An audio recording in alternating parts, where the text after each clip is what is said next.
Bonjour à tous, Bernard Goulois, donc je viens vous voir aujourd'hui en tant que président de la commission développement durable et démocratie participative.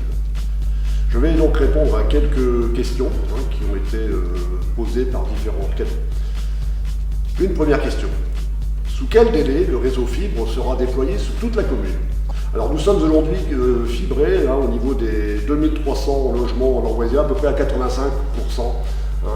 Et la fin de chantier est prévue, donc les derniers points sont les plus durs, pour, on va dire, courant 2022. Comment allez-vous développer la démocratie participative? Par la participation, bien entendu, des habitants, et là, il faut que nous allions beaucoup plus loin que ce qui a été fait jusqu'à maintenant, et inciter en amont de nos actions et de nos projets à la réflexion et à la participation citoyenne. Mais en fait, ça fait quoi d'être maire? On a vraiment la plus grosse impression, je pense, de servir à quelque chose, de contribuer à la vie de sa collectivité et de travailler pour l'intérêt de ses habitants et de son territoire. Et donc c'est vraiment une mission complètement passionnante. Les Lambrésiens pourront-ils accéder à des budgets participatifs? C'est un objectif clairement annoncé et clairement engagé. Nous allons voir sur quelles actions on pourra le faire, mais bien entendu, ça sera une cible. La ville s'est lancée dans un projet exemplaire de réhabilitation énergétique de son patrimoine.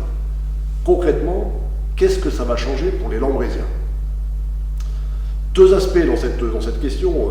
L'aspect global et collectif, c'est-à-dire que ça veut dire que nos équipements municipaux vont consommer au global beaucoup moins d'énergie et produire peut-être de l'énergie renouvelable. Et deuxième intérêt de ce projet, c'est que nous allons pouvoir impliquer les habitants dans éventuellement leur projet personnel de réhabilitation énergétique. D'abord, un agenda 21 et maintenant la réalisation d'une nouvelle stratégie de développement durable. Quelle sera la place des habitants dans ce nouveau projet?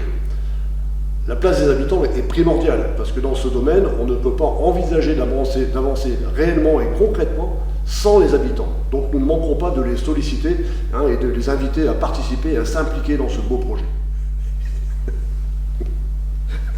D'accord. Dommage qu'il s'est pas en vue ça. Oh non, j'en rêve. L'artiste avec qui vous rêveriez de faire un duo.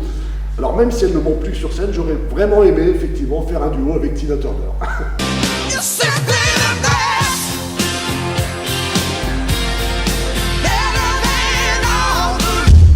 Quels sont vos souhaits de 2021 à destination des habitants? Très clairement, aujourd'hui, il y a un sujet important qui est bien entendu de pouvoir sortir tous collectivement de la crise sanitaire que nous vivons en ce moment, qui est vraiment pénible. Et donc c'est mon premier souhait, c'est bien entendu celui-là, c'est de pouvoir sortir ensemble et collectivement de cette crise. Ensuite, de pouvoir poursuivre toutes les démarches et les actions que nous avons engagées pour le bien vivre à Langres et le bien vivre de nos habitants, c'est extrêmement important.